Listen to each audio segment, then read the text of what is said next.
시므온과 레위는 형제요 그들의 칼은 폭력의 도구로다.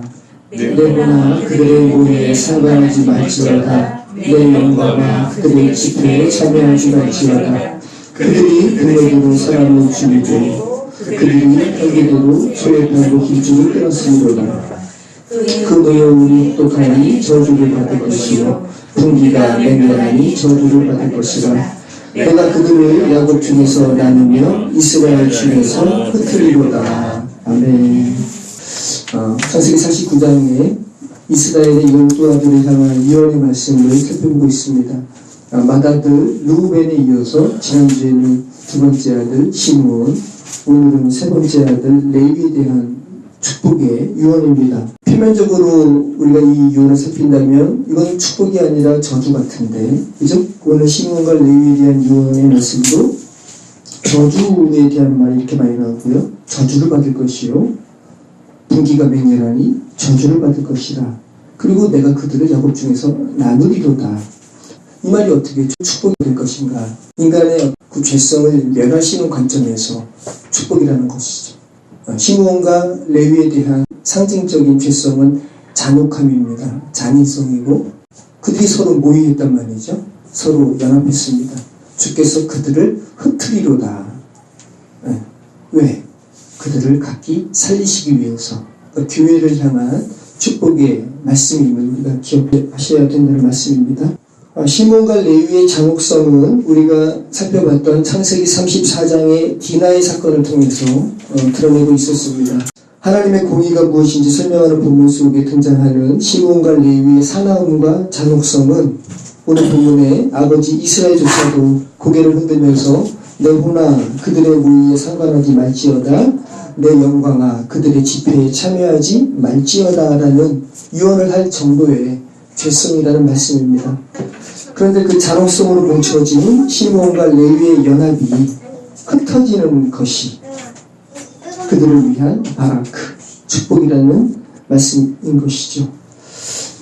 우리 지난주 말씀에 굉장히 중요한 부분이 있었는데, 시므온과 레위는 형제요 그들의 칼은 폭력의 도구로다 할 때, 칼은 창세기는 말할 것도 없고 히브리어로 쓰여진 구약 성경 전체에 한 번밖에 등장하지 않아요. 오늘 본문에 이 칼, 메케라라는 단어예요. 그런데 구약 성경에서 칼과 검, 이 칼은 굉장히 많이 등장합니다. 그런데 오늘 본문에서만 창세기 기자는 성령의 감화 감동으로 특별히 메케라라는 단어를 사용했다는 거예요. 그러면 창세기 34장의 디나의 사건에서 등장하는 그 겁탈당한 자신의 누이를 복수하려고 그 칼을 차고 세겜 족속을 잔혹하게 돌격할 때 사용했던 시므온과 레위가 허리에 찼던 칼은 칼인데 성경에서 일반적으로 등장하는 칼, 헤레브라는 단어를 사용했다는 말이죠. 그 헤레브를 창세기 49장의 시므온과 레위를 향한 축복의 예언 속에 창세기 기자는 일부러 메케라라는 성경에 단 한 번 등장하는 단어를 사용함으로써 하나님께서 시므온과 레위를 나누고 흩으심으로 비롯되는, 특별히 레위 제사장 직분을 맡게 되고요. 레위 지파가 되잖아요. 성막에서 봉사하는. 그래서 성막에서 레위 자손들이 제물을 잡기 위해서는 칼을 사용하거든요. 근데 그 칼은 죄성 가득한 시므온과 레위가 사용했던 헤레브가 아니라 하나님의 거룩한 전에서 사용되는 특별한 칼임을 강조하기 위해서 메케라라는 단어를 오늘 본문에 사용하고 있다는 말씀입니다. 자, 오늘은 우리가 레위에 대한 말씀을 살펴보도록 하겠습니다. 여러분, 레위 지파 하면 어떤 생각이 드십니까? 그죠? 제사장. 그러니까 지금 제가 드리는 말씀이 오늘 본문에 등장하는 이스라엘이 저주를 받을지어다 라고 하면서 내 호나 그들의 모의에 상관하지 말지어다. 내 영광아 그들의 집회에 참여하지 말지어다 라고 하면서 그 이스라엘과 거리를 두는 죄성 가득한 잔인한 레위를 우리는 생각하지 않죠.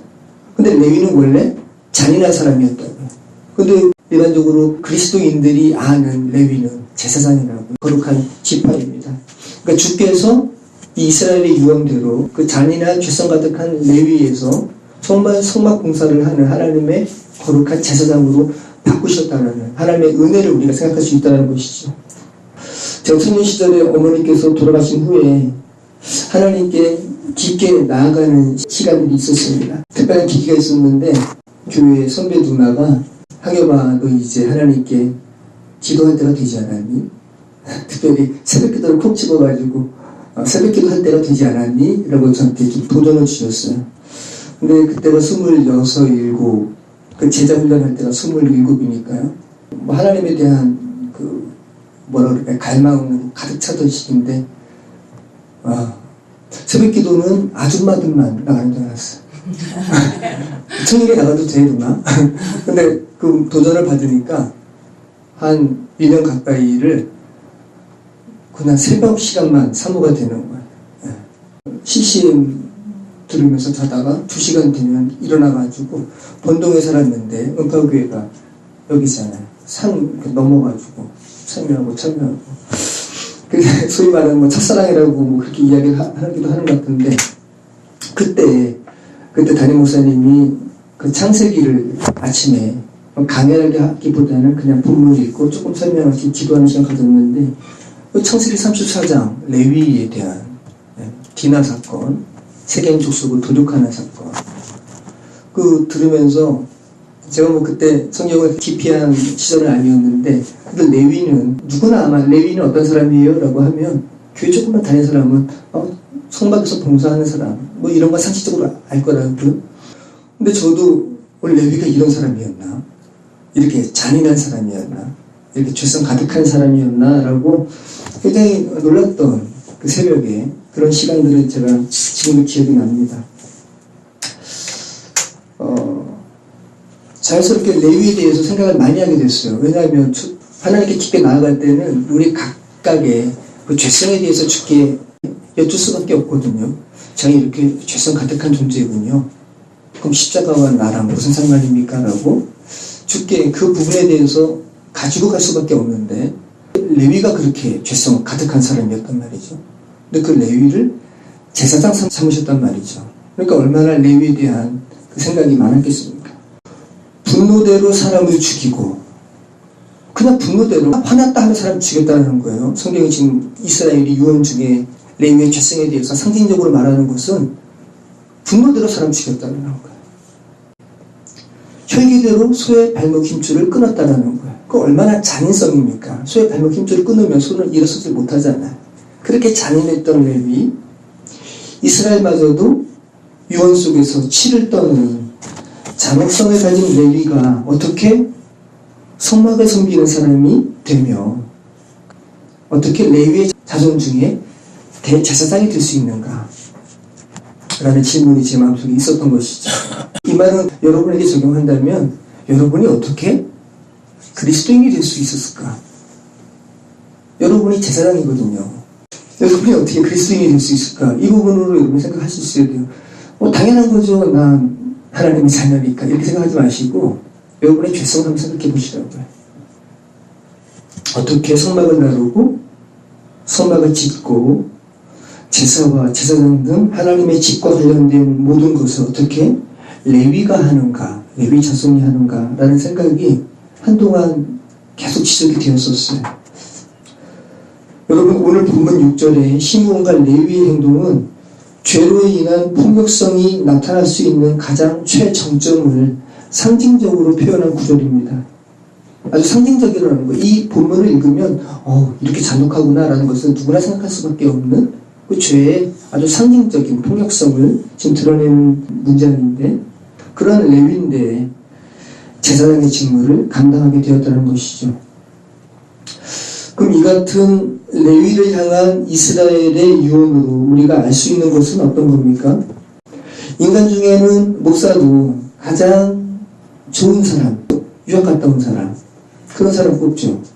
근데 하나님은 어떤 사람을 제사장 삼으셨냐 하면 하나님께서 당신의 제사장으로 삼으신 사람이 인간 중에 그나마 선하고 괜찮은 사람을 제사장으로 삼으신 것이 아니라는 거야. 그죠?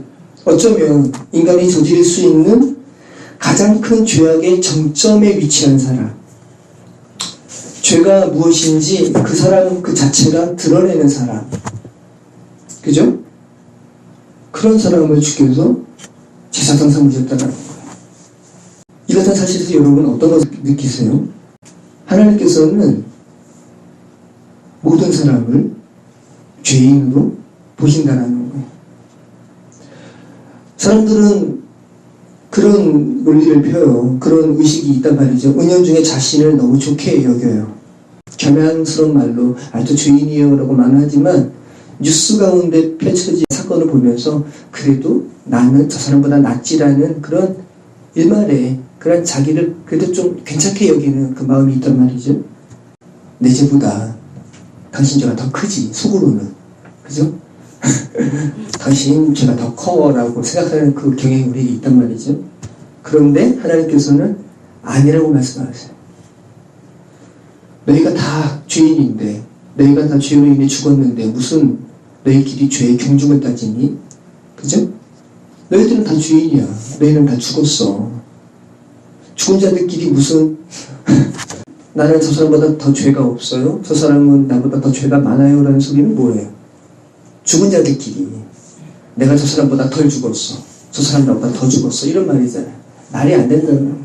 그런 말이 가당키나 하느라는 말이죠. 가당치 않다는 말씀이에요. 자신의 분노대로 내키는 대로 사람을 죽이고 소의 힘줄을 끊는 레위의 이 잔혹성은 우리가 그토록 꺼리고 심지어 아버지 야곱도 치를 떨며 부정했던 그 레위의 죄성은 바로 전도사님의 죄성, 바로 저와 여러분의 죄성이라는 사실입니다.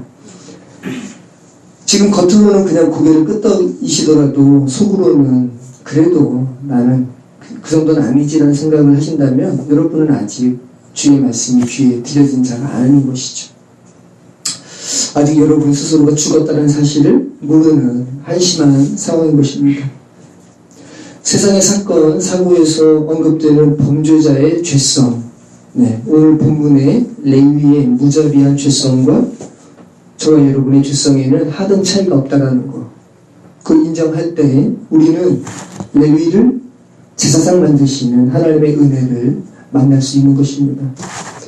성경은 이렇게 이런 잔혹성 가득한 레위가 제사장으로 섬기는 지파가 된 결정적인 사건이 있었음을 기록하고 있어요. 어떤 사건일까요, 여러분? 그러니까 무조건 하나님께서 절대 주권으로 레위 너는 나의 택한 제사장이야. 하나님의 절대 주권 물론 인정해야죠. 그런데 우리의 삶을 주께서 사용하시잖아요. 그 삶 가운데 주께서 레위들을 제사장으로 삼으시는 결정적인 사건이 성경에 기록되어 있다는 말씀이죠. 출애굽의 여정 가운데 광야에서 모세는 시내산 위에서 하나님의 언약을 받고 있는데 산 아래에서는 이스라엘 백성들이 금으로 송아지 만들어가지고 우상 섬기는 말도 안 되는 일을 하고 있었습니다. 그런데 성경이 굉장히 중요한 것을 기록하고 있는데 출애굽기 기자가 창세기 기자죠. 모세라고 이야기하는데 굉장히 중요한 일을 기록하고 있는데 이스라엘 백성이 우상 숭배를 하는 그 과정에 우상 앞에서 취한 행동과 시내산에서 이스라엘 백성이 여호와께 취한 행동이 똑같아요. 그걸 기록하고 있단 말이에요. 일부러 이스라엘 백성이 하나님과 언약을 지키겠다고 체결하면서 행했던 행동과 똑같은 행동을 이스라엘 백성이 금송아지 앞에 두고 했단 말이죠. 그것을 성경에 기록하고 있는 거예요.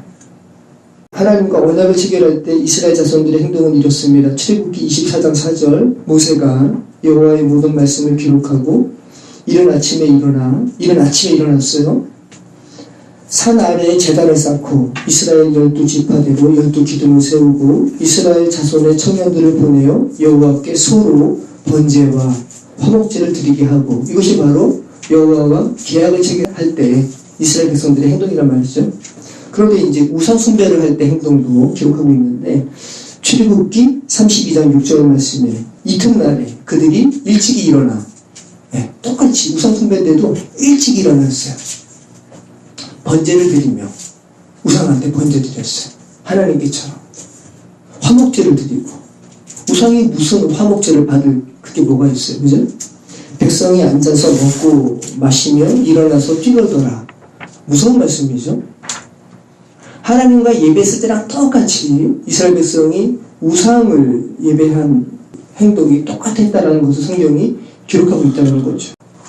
그리고 더 기가 막힌 것은 우상 앞에서의 이 이스라엘 백성들의 일련의 행동들은 이스라엘이 하나님과 언약을 체결하고 우리 그거 정말 지킬 수 있습니다. 하나님과의 언약 우리가 지킬게요. 잘 지키겠다고 3번씩 다짐을 한 이후라는 거예요. 출애굽기 19장 7절 모세가 내려와서 백성의 장로들을 불러 여호와께서 자기에게 명령하신 그 모든 말씀을 그들 앞에 진술하니 백성이 일제히 응답하여 이르되 그 계명을 이제 이야기하는 거죠. 모세가 그랬더니 백성이 일제히 응답하여 이르되 여호와께서 명령하신 대로 우리가 다 행하리이다. 모세가 백성의 말을 여호와께 전하며 자, 그 다음에 또 한번 출애굽기 24장 3절 모세가 와서 여호와의 모든 말씀과 그의 모든 율례를 백성에게 전하며 또 계명 전하는 겁니다. 그들이 한 소리로 응답하여 이르되 여호와께서 말씀하신 모든 것을 우리가 준행하리이다. 율법 우리 행할 수 있어요 라고 이야기하는 거죠. 그런데 인간은 율법 다 완벽하게 행할 수 없어요. 한 번 더 그들이 이야기합니다. 출애굽기 24장 7절 언약서를 가져다가 백성에게 낭독하여 듣게 하니 그들이 이르되 여호와의 모든 말씀을 우리가 준행하리이다. 3번이나 우리가 주의 말씀 지키겠나이다. 율법 지킬 수 있습니다. 그러니까 의로움을 자기의 행위에 이렇게 초점을 둔 말이라는 거죠. 근데 결국은 못 지켰다는 거죠.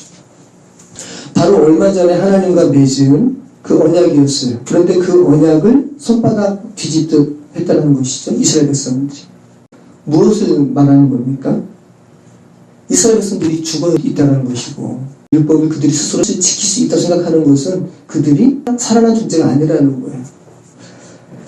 죽어있는 자들은 눈에 보이는 것들로 지시되지 않으면 지킬 수 없는 존재라는 거예요. 왜 이들이 이 하나님과 체결한 이 언약을 손바닥 뒤집듯 뒤집어 버렸어요?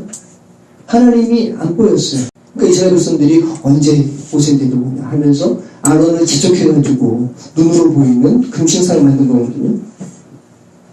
황금 송아지 만든 거란 말씀입니다. 여러분의 그 생각을 한번 해보시죠. 이 죄된 세상 가운데 죽어 있는 사람들이 우상을 어떻게 섬기는가, 어떻게 우상이라는 것을 만드는가. 눈에 보이는 형상으로 만들잖아요. 눈에 보이는 십자가 없어도 된다고요? 지난번에 말씀드린 것처럼. 제가 스리랑카 갔을 때 힌두교인 집에 갔단 말이죠. 스리랑카에서 힌두교인은 가난한 사람들이에요. 영국에서 스리랑카 식민지로 삼으면서 예전에 실론섬이었죠. 그러면서 홍차를 재배하는 섬으로 만들었습니다. 스리랑카는 불교 국가니까 힌두교인들은 지위가 낮아요. 가난하고. 힌두교인들 산에 이렇게 닭장 같은 집, 진짜 마음 아프더라고요. 닭장 같은 집에서 살고요. 근데 힌두교를 믿는 거죠. 제가 전도하러 거기 갔을 때 자기 집 안을 보여주는 거예요. 거기에 그 힌두 신 중에 하나인 팔이 여러 개가 달린 시바의 여신인가요? 폭력의 여신이라고 그러죠. 그것도 있고 옆에 예수님의 초상화도 있는 거예요. 우상을 섬기는 이들의 속성인 거죠. 그렇죠? 눈에 뭔가 보여야. 죽어있는 자들은 눈에 보이는 어떤 행위와 드림, 나 이만큼 하나님께 헌신했지, 나 이만큼 바쳤지, 나 이만큼 내 행동으로 봉사했지. 나도 명확하게 기억하는 어떤 섬김을 할 때 우리는 비로소 만족을 느끼는 존재라는 거예요.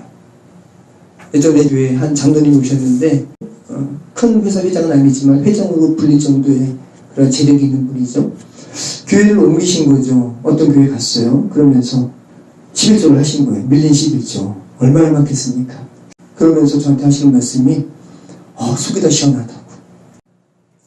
자신이 만족해야 되는 거죠. 나 이만큼 했으니까 만족한 거예요. 신앙적인 행위로 채워졌다는 걸 스스로 느낀 거죠.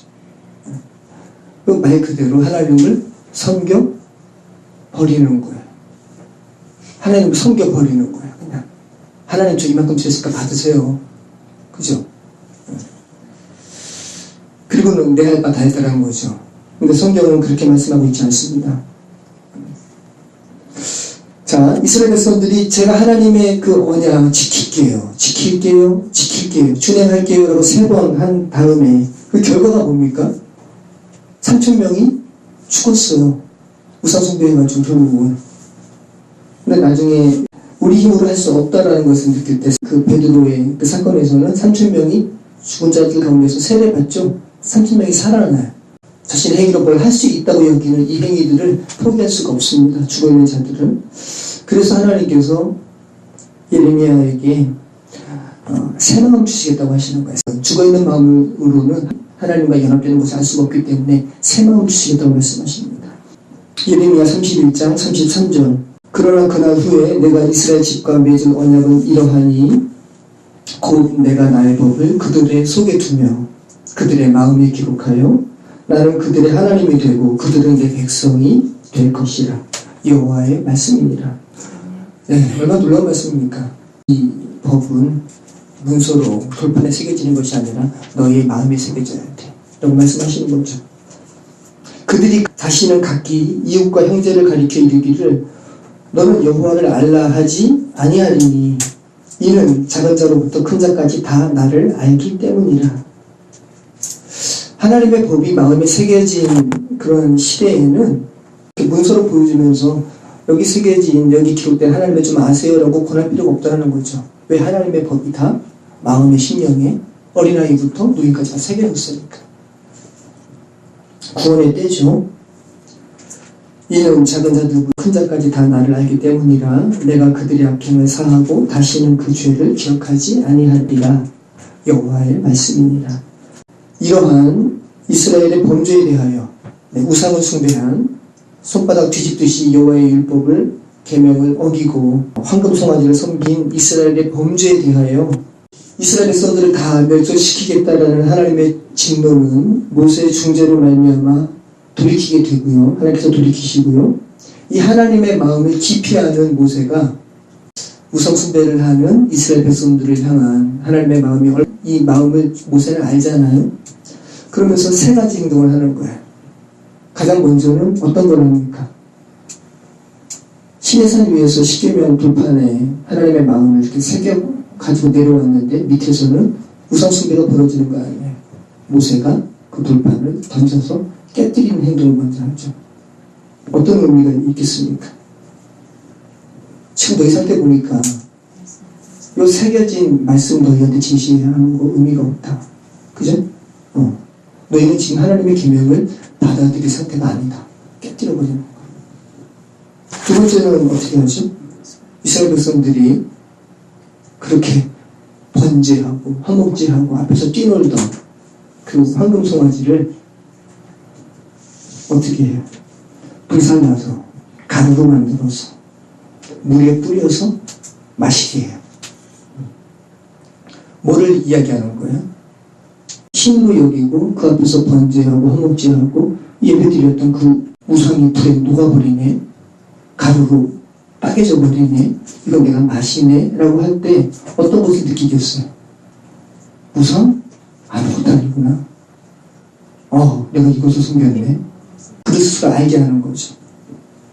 출애굽기 32장 19절 말씀. 진에 가까이 이르러 송아지와 그 춤추는 것을 보고 대노하여 손에서 그 판들을 산 아래로 던져 깨뜨리니라. 모세가 그들의 만든 송아지를 가져 불살라 부수어 가루를 만들어 물에 뿌려 이스라엘 자손에게 마시우니라. 그리고 한 가지 행동을 더 하는데, 지금 레위에 대한 설교잖아요. 레위가, 그 폭력성 가득한 레위가 어떻게 하나님의 제사장이 되었는지 그 결정적인 사건이 언급되고 있습니다. 모세가 우상 숭배에 가담하지 않고 하나님의 편에 있는 자들을 나오게 하죠. 그리고 나머지 이스라엘 백성, 그 우상 숭배에 가담한 자들을 도륙하게 해요. 무서운 말씀이죠. 출애굽기 32장 26절. 이에 모세가 진 문에 서서 이르되 누구든지 여호와의 편에 있는 자는 내게로 나오라 하매 레위 자손이 다 모여 그에게로 가는지라. 누가 모여서 모세에게로 갔다고요? 레위 자손. 모세가 그들에게 이르되 이스라엘의 하나님 여호와께서 이렇게 말씀하시기를 너희는 각각 허리에 칼을 차고 진 이문에서 저문까지 왕래하며 각 사람이 그 형제를, 각 사람이 자기의 친구를, 각 사람이 자기의 이웃을 죽이라 하셨느니라. 이 말씀이 무슨 말이에요? 우상숭배한 사람 중에 자기의 형제가 있었고 자기의 식구가 있었고 자기의 이웃이 있었다는 거예요.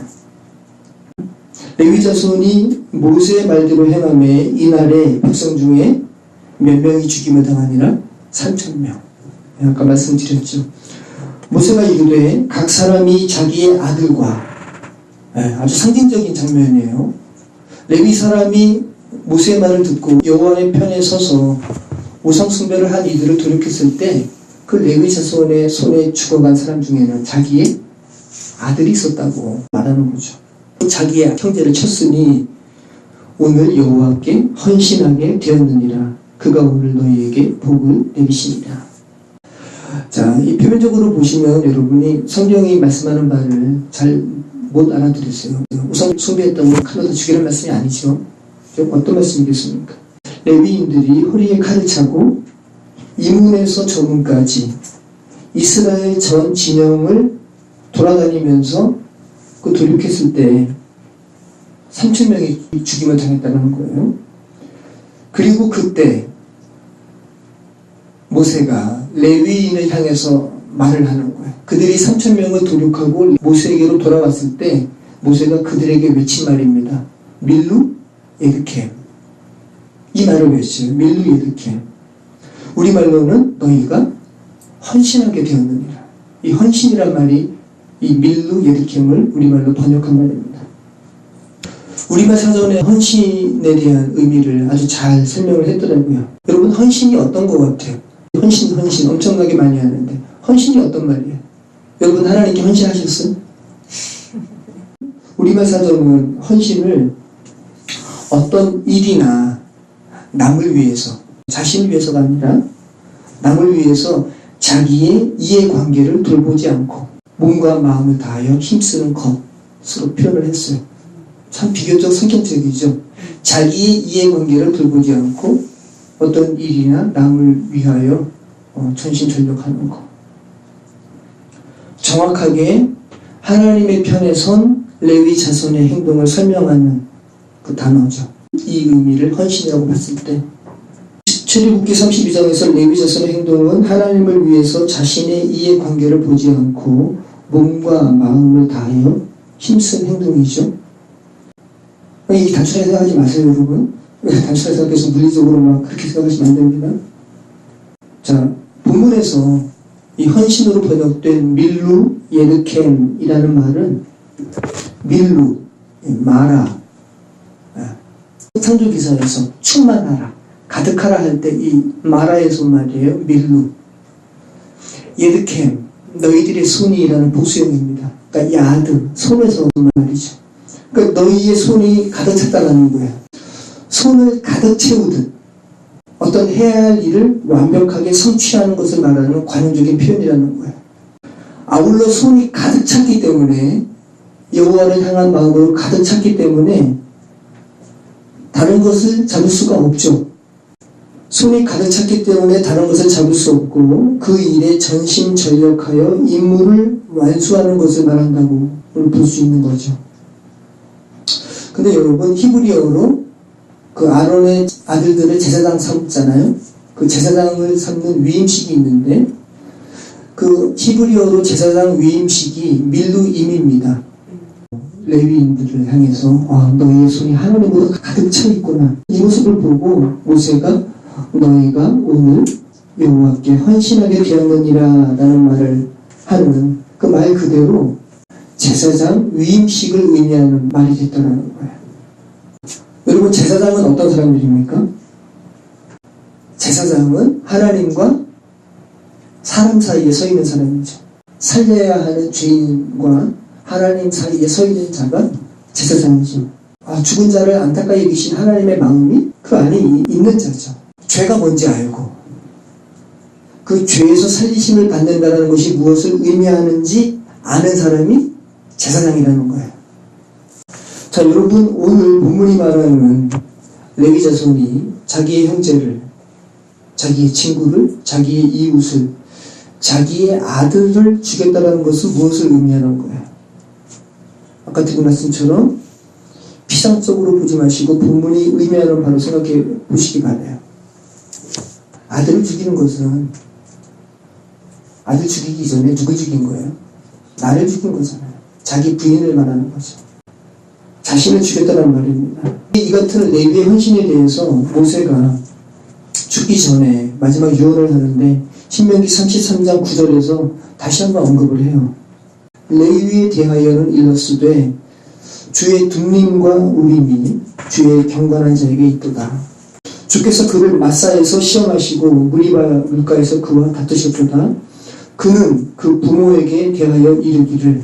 지금 이 말이 무슨 말이냐 하면 그 우상숭배하는 자들을 도륙할 때 상황을 얘기하는 거예요. 모세가 하나님께서 허락하신 인재 가운데 유언하는 거예요. 그는 그 부모에게 대하여 이르기를 내가 그들을 보지 못하였다 하며 그 형제들을 인정치 아니하며 그 자녀를 알지 아니한 것은 주의 말씀을 준행하고 주의 언약을 지킴을 인함이로다. 참 쉽지 않은 말씀이고요. 표면적으로 들으면 그런 말이 다 어딨냐라는 말을 하겠지만 그렇게 단순하게 생각하시면 안 되는 것이고요.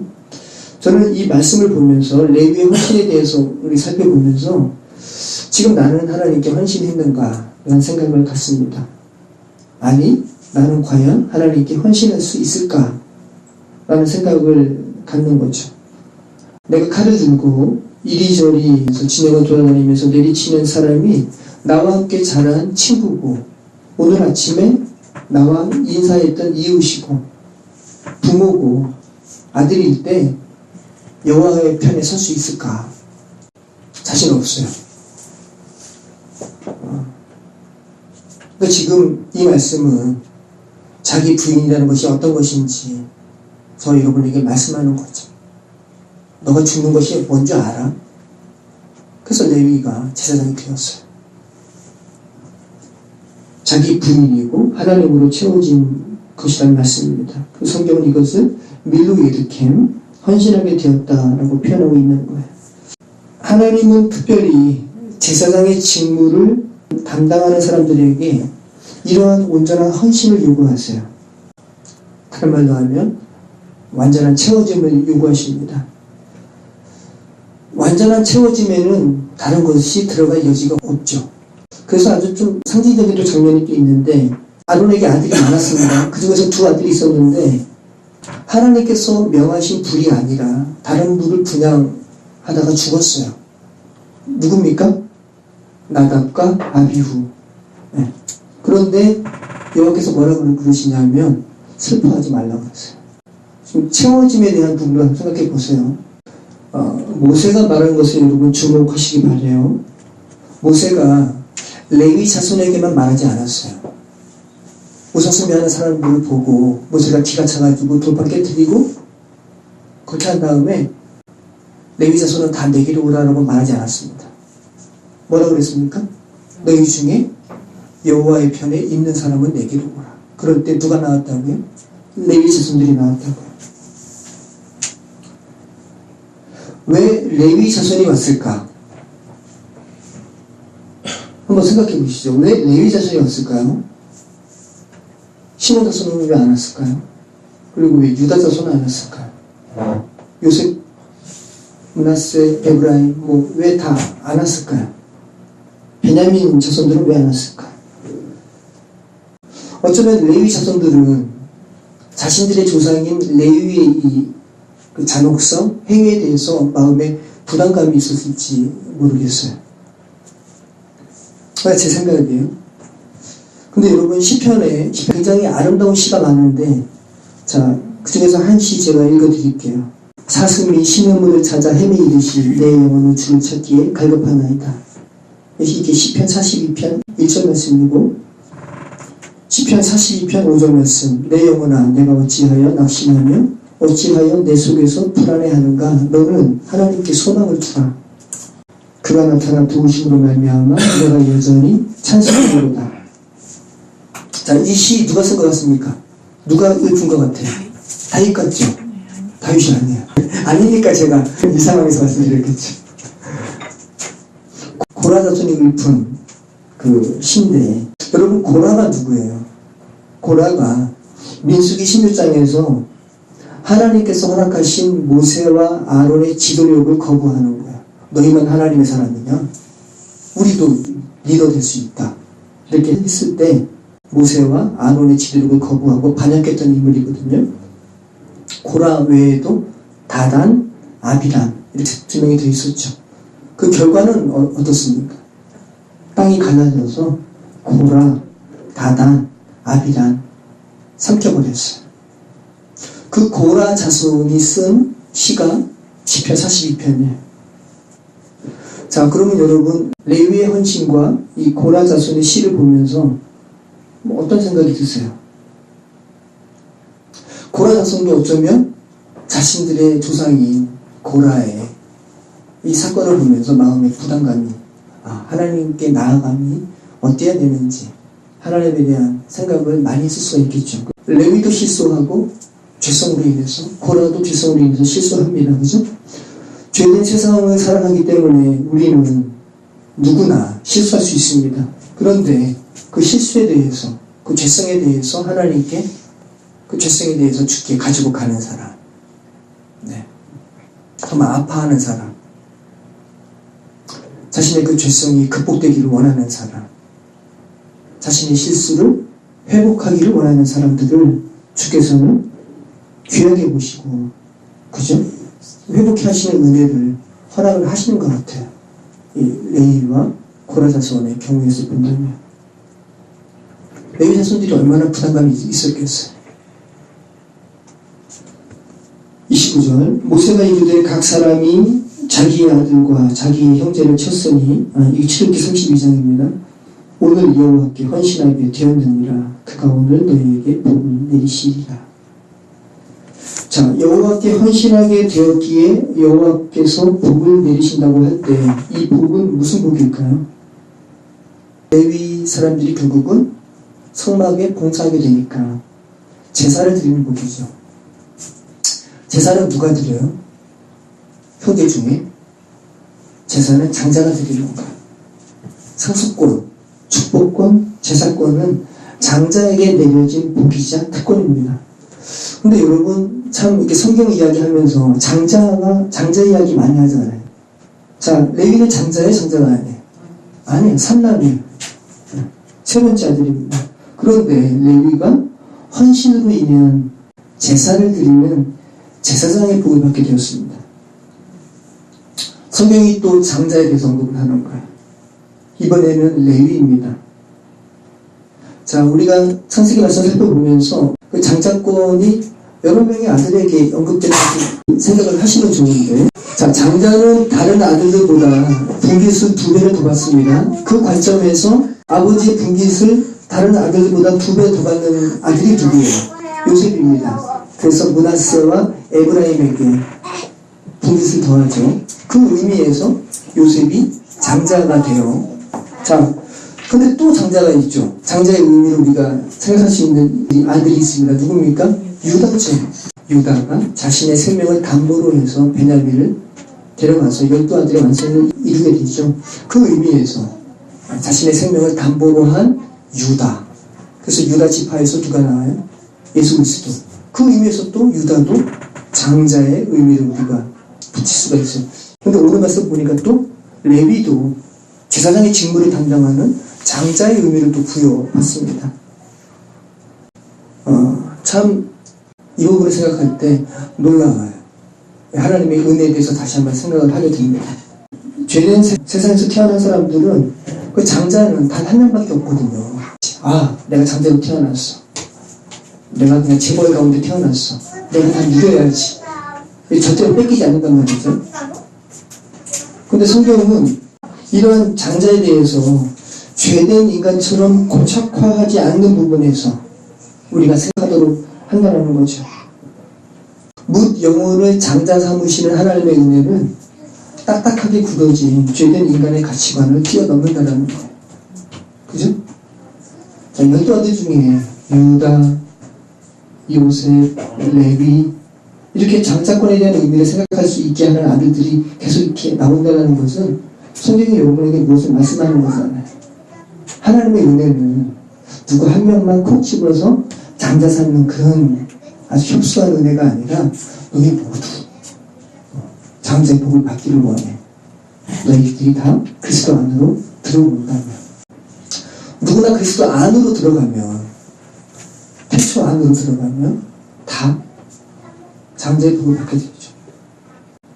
얼마나 놀라운 하나님의 은혜입니까? 자, 밀루임이 제사장의 위임식을 의미하는 말이라고 말씀드렸습니다. 자, 제사장을 세우는 위임식에서 그 특별한 그 행위가 있는데 의식이 있을 거 아닙니까? 제단에 뿌리는 피의 일부를, 정결케 하는 그 피의 일부를 제사장들의 신체 일부에 이렇게 묻혀요. 아론의 오른쪽 귓불이. 한번 산매를 한번 연상해 보세요. 얼마나 심오합니까? 제단에 뿌려진 피를 이렇게 귀에 묻히는 거예요. 오른쪽 엄지손가락, 그리고 오른쪽 엄지 발가락, 거기에 이렇게 바르는 거예요. 그러니까 어떤 의미가 있는 거죠?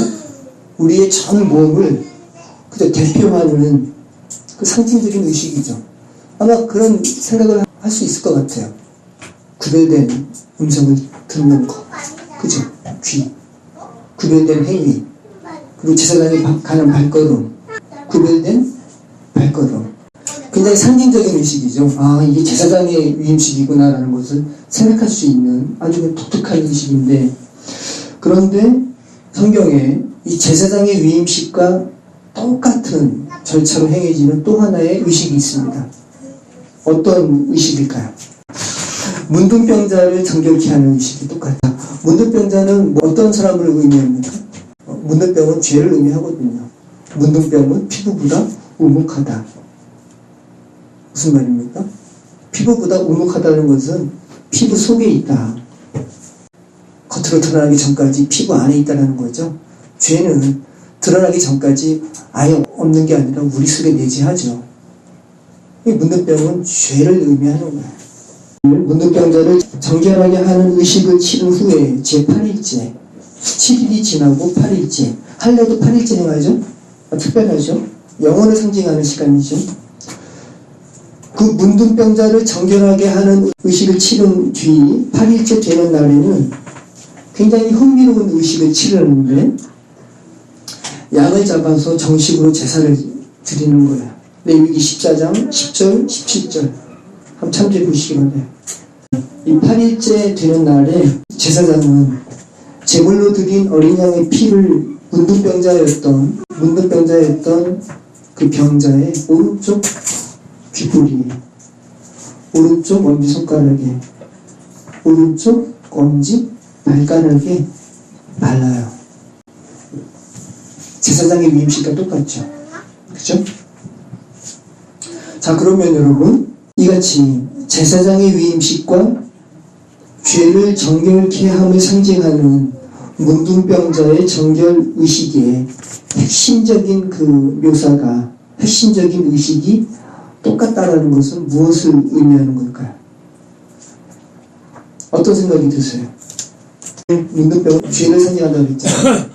문둥병자를 깨끗하게 하는 의식은 죄를 없이 하는 의식이고, 죽었던 자가 살아나는 의식이고, 미국의 그 강의 설교자 워런 월스비 목사님께서, 제가 오늘 설교 워런 월스비 목사님께 많이 도움을 받았는데, 이 부분, 그 제사장의 위임식과 그 문둥병자를 정결케 하는 위임식의 그 핵심적인 그 절차가 똑같은 부분에서 이렇게 그분께서 말씀을 하세요.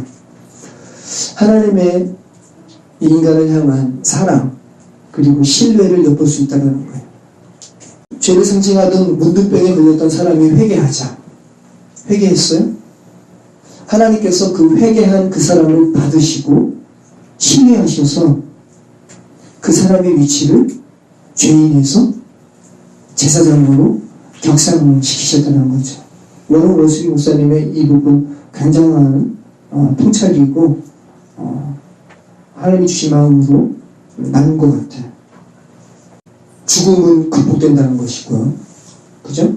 문둥병은 정결케 될 수 있다는 것이고, 그리고 형용할 수 없는 그 죄, 인간의 말로는 형용할 수 없을 조차 처참한 그 죄도 하늘 아버지께 용서받을 수 있다는 그 엄청난 사실과, 그죠? 그 일을 행하시는 분이 하나님이시라는 사실을 증거하라고 그 죄인을 제사장의 위치로 격상시키신다는 말씀입니다. 얼마나 놀라운 하나님의 사랑입니까? 레위 자손은 오늘날 누구일까요? 소수의 목사일까요? 레위 자손은 오늘날 성도들이죠. 저 여러분들이 이 사실을 이사야와 베드로가 분명히 합니다. 이사야 66장 18절 그리고 22절, 내가 그들의 소위와 사상을 아노라. 때가 이르면 열방과 열족을 모으리니 그들이 와서 나의 영광을 볼 것이며 나는 그 중에서 택하여 제사장과 레위인을 삼으리라. 여호와의 말입니다. 내가 그들의 소유와 사상을 알아. 죄된 인간들의 소유와 사상, 그들이 얼마나 처참하게 죽어있는 존재들인지 내가 알아. 그런데 내가 그 중에서 제사장과 레위인 삼을 거야. 저 여러분에게 말씀하시는 거죠. 베드로전서 2장 9절, 여러분이 잘 아시는 말씀입니다. 오직 너희는 택하신 족속이요 왕같은 제사장들이요 거룩한 나라요 그의 소유된 백성이니 이는 너희를 어두운 데서 불러내어 그의 기이한 빛에 들어가게 하신 자의 아름다운 덕을 선전하게 하려 하십니다. 참 베드로가 놀랍게 표현하죠. 그분의 기이한 빛, 들어가게 하신 자의 빛이 있으라 말씀하시면 빛이 있었고,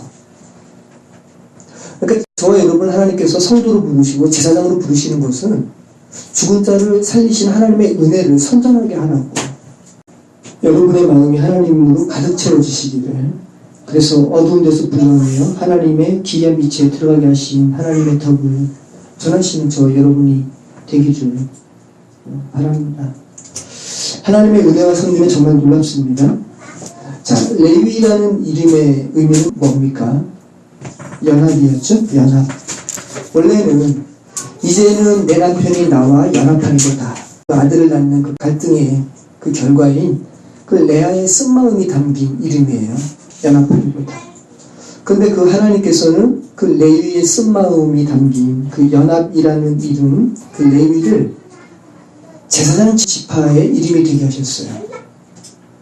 하나님과의 연합. 그죠? 제사장은 하나님과 연합된 사람이죠. 하나님과의 연합이라는 말보다 제사장의 직무를 더 잘 나타내는 이름이 어디 있겠습니까? 여러분 하나님과 지금 연합하셨습니까? 자, 결국 헌신이란 제사장됨의 필수적인 요소임을 우리가 알게 됩니다. 오늘 말씀을 통해서 우리가 하나님께 온전히 헌신되면, 그죠?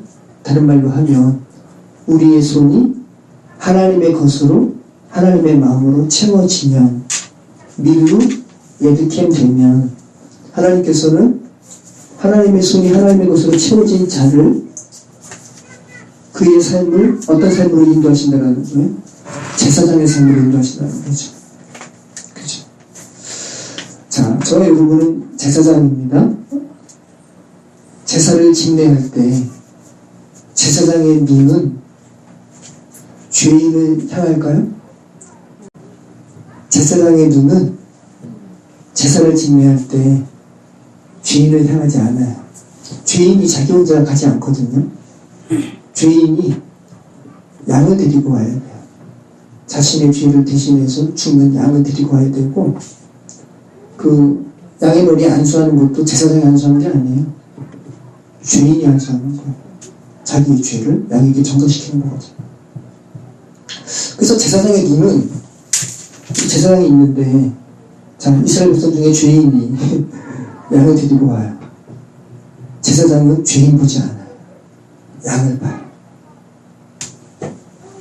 흠이 있는지, 흠 있는 양은 안 되거든요. 정결한지. 죄인을 바라보면서 너 그런 죄 졌어? 라는 그렇게 윽박지르는 눈으로 죄인 주눅들게 하지 않는다는 거예요. 제사장은 양 보는 거예요. 온전한 제물인지 합당한 제물인지. 저와 여러분을 하나님께서 제사장의 삶으로 부르시는데, 하나님께서 제사장으로 저와 여러분이 이 세상을 살아갈 때 저와 여러분에게 요구하시는 것이 무엇일까 좀 생각할 수 있겠죠. 우리가 다른 사람 바라볼 때 다 죄인이잖아요. 그들 옆에 온전한 어린 양 예수 그리스도께서 있는지, 그죠? 주께서 말씀하신 그 어린 양이 있는지 제사장의 눈으로 그거 봐야죠. 그거 없으면 이거 안 된다고, 이거는 당신의 죄를 전가할 수 없다고, 어린 양이신 예수 그리스도를 전하는 그런 삶이 바로 제사장의 삶이라는 거죠. 제사장의 직무는 그거예요. 다른 게 있는 게 아니라는 말씀입니다. 그들의 손에 그 합당한 제물이 없다면, 그죠? 온전하고 완전하신 제물 예수 그리스도를 전해야죠. 그것이 바로 제사장의 직무입니다. 그렇게 제사장의 삶을 살아가시는 저와 여러분이 되시기를 축복합니다. 주님을 제사장 삼으시는 하나님, 저희가 헌신하기를 원합니다. 주님께 관계된 곳으로 우리 손이 가득 채워지길 원합니다. 인도하여 주시옵소서. 제사장의 삶으로 기름 부어 주시옵소서. 예수 그리스도 이름으로 기도합니다. 아멘. 두 손을 모으기 위하여 가진 것 모두 다 버렸네. 세상에 눈 감고 유혹에 힘없고 오로지 주님만 바라보네.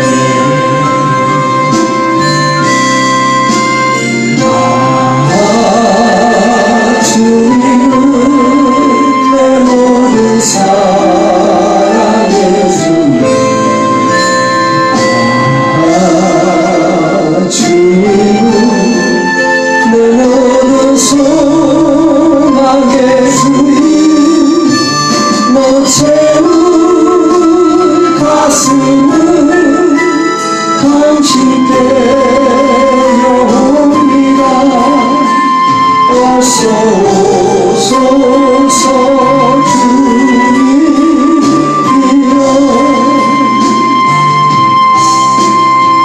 두 손을 모으기 위하여 가진 것 모두 다 버렸네. 세상에 눈 감고 유혹에 뒤맞고 오로지 주님만 바라보네.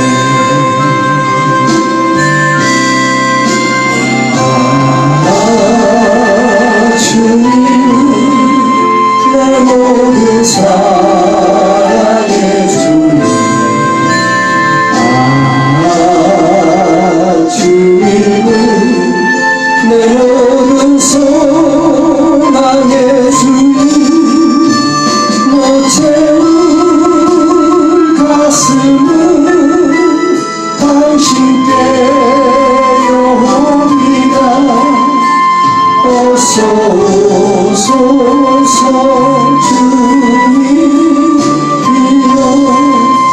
오늘 말씀과 이 가사의 고백 생각하시면서 두 손을 모기 위해서 우리 손에 가득한 거 다 내려놓기 원합니다. 하나님, 우리 손에 주님으로 가득 찰 수 있도록 우리 삶을 인도하여 주시옵소서. 우리가 지키겠습니다. 그렇습니다. 하나님 아버지, 우리의 삶을 주님께 내어드리길 소망합니다. 우리 손에 주님을 가득 채우길 소망합니다. 주님의 마음을 우리 손을, 우리의 삶을, 우리의 심령 가운데 가득 채우기를 소망합니다.